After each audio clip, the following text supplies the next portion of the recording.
Good morning, Miss. I am Dylan from Tutorial 2 Group 2. Today I will be presenting to you our prototype for the U-Attendance mobile application.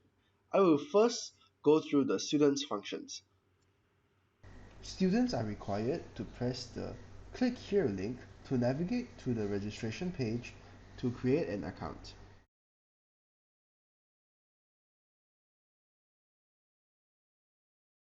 Once they press the Sign Up button, they will be redirected to the login page to log into their account by entering the email and password. Once they log in, the first thing they will see is the dashboard, which displays all the functions available for the students. In the hamburger menu, students can make account setting changes by pressing Settings and then Accounts. In here, they can change the username and password. Once done, you can save it and the following information will be saved. By pressing on the Units button, students can find all the units that they have enrolled in the current semester. Students are able to navigate to a units page by pressing the name of the unit. In this case, it will be Networks and Switching. And the unit page, it displays the unit description, information such as instructor's name, schedule, and so on.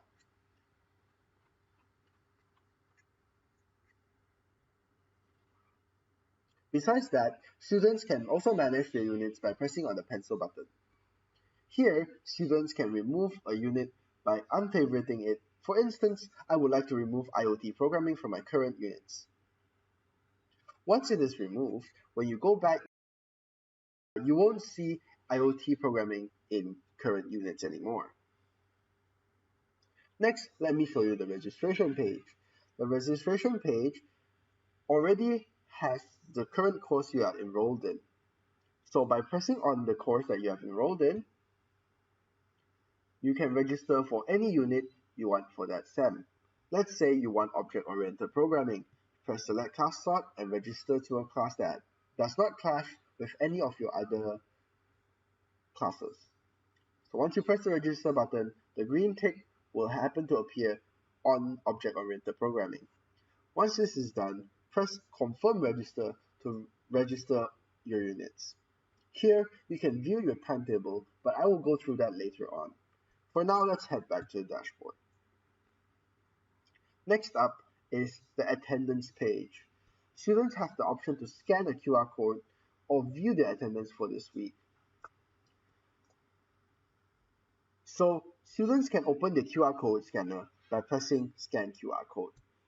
After scanning the QR code, they'll be brought back to a page that shows that their attendance has been successfully taken.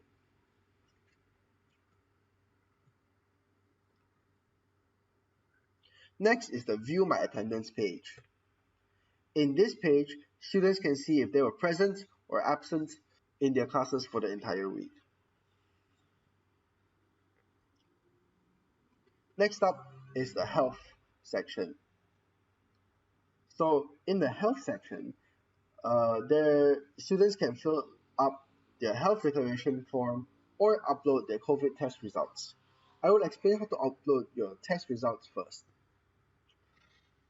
So students can go to the gallery and check on the pictures and say if it is positive. In this situation, in this example, I will say that it is positive. So confirm the positive and it will redirect you to the dashboard. Now let's talk about the health declaration form. Students can also fill their health declaration form here. They are required to fill in the details such as student ID, name, email, and course. And also the type of vaccine and number of vaccine they have taken.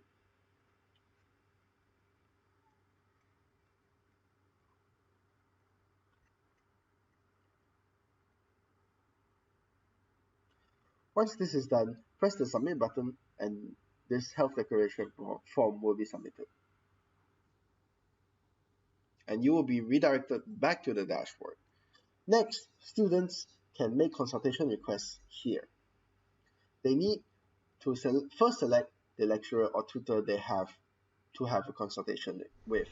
In this case, I will select Dr. Jonathan and then select the details like the date, the time, the duration, and press on the book button to send the request. A notification will pop up to indicate that the request has been made successfully. Next up is the timetable page. The timetable allows the students to view their time slot for each unit enrolled for the current semester. Next, it will be the to-do list. This allows the students to list down the tasks that they need to complete on a specific day and tick on the task when completed. Next up page allows students to contact their classmates and their lecturers. The unread messages will appear with a lime green background with a pink dot by its side. Students have the option to send new messages or make a reply. Finally, it will be the notification page. Students can view all their notifications by pressing on the bell icon on the top right corner. Once the student taps on the notification, the details of the notification will show. That is all for the students. Now let me bring you to the teacher side. The lecturers do not have to sign up for an account. Therefore, the lecturers can just enter their email that was provided by the school and the account password to log in. The first thing we will see is the Create Announcement button. After pressing the Announcement button, it will bring you to the Create Announcement page, which allows the lecturer to post new announcements to the students based on the unit and group. Once the lecturer is inside the page, the lecturer has to select the unit, select the group, and enter the heading and body for the announcements. After all of this is done, the lecturer can press the Send button to send the new announcements to the students. In this example, I will be using Object-Oriented Programming, Group 1, and just writing announcements in the heading and body. Once done, I will press the Send button, which will redirect me to the dashboard and announcement will be sent. Next is the COVID-19 test page. Once the student has uploaded their weekly COVID-19 test results, the lecturers will be able to view the students tested positive and the students who have not uploaded their results yet. By pressing on their names on the tested positive results, the lecturer can see the name, age, and all the current units that the student is taking.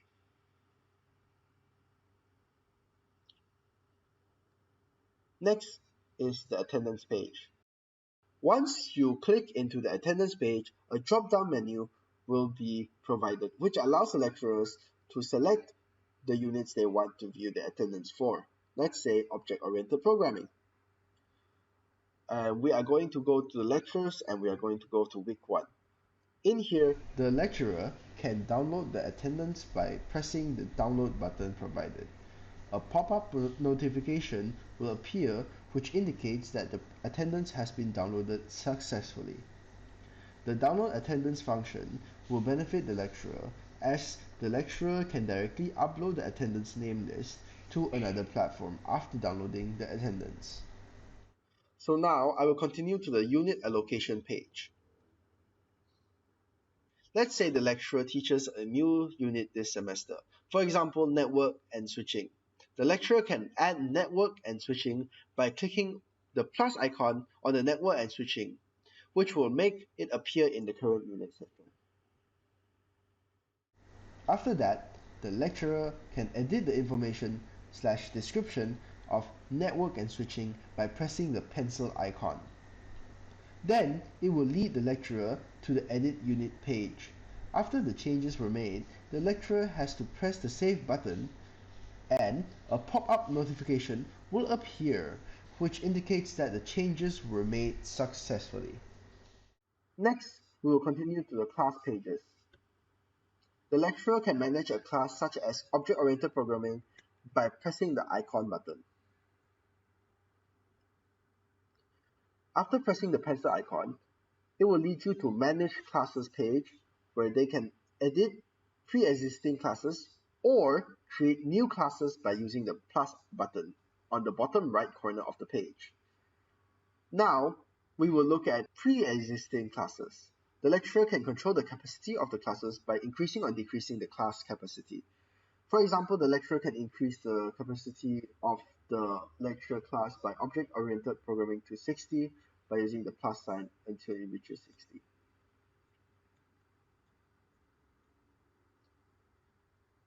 After that, the lecturer just has to save the changes by pressing Save Changes. Now, let me show you how to create a new class. You just have to press the plus button, which will lead you to this Create New Class page. We are going to make a lecture with 56 people, and the time will be 4:30. So once all these information has been entered, just press the Create button and the lecture will be created. Next up will be the Post Announcement page. In this page, the lecturer will be able to see what announcement he or she had posted throughout the semester. The lecturer can also search for an announcement by using the search bar provided above. After that, let's talk about the Create QR Code page or Generate QR Code page. This page enables the lecturer to generate a QR code for attendance purposes. The lecturer has to select the unit, select the class type, select the group in order to generate the QR code classes. So in this case, I will be selecting object-oriented programming, make it a lab type, and put it as group 1. Once I generate the code, I can either download or project it to a screen. Finally, it will be the Manage Consultation page. This page allows the lecturer to view consultation requests from the student. The lecturers can either choose to accept or decline the consultation request by pressing the Accept button or Decline button. For example, if the lecturer wants to accept the first request, the lecturer has to click the Accept button and a green tick with the word Consultation Accepted will be shown. So let's take a look at the to-do list page. This page allows the lecturers to list down the tasks that they need to complete on a specific day and tick on the task when completed. For example, if the lecturer already marked past task 12, he or she can click on the box which will mark it as complete.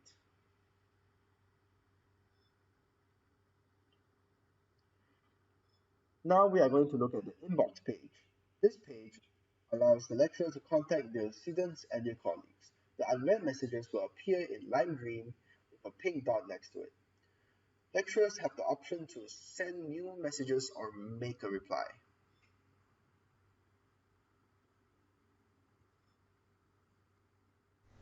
Next up is the notification page, which allows lecturers to view all the notifications from their students and colleagues. The unread notifications will appear with a lime green background and a pink dot will be marked on the left.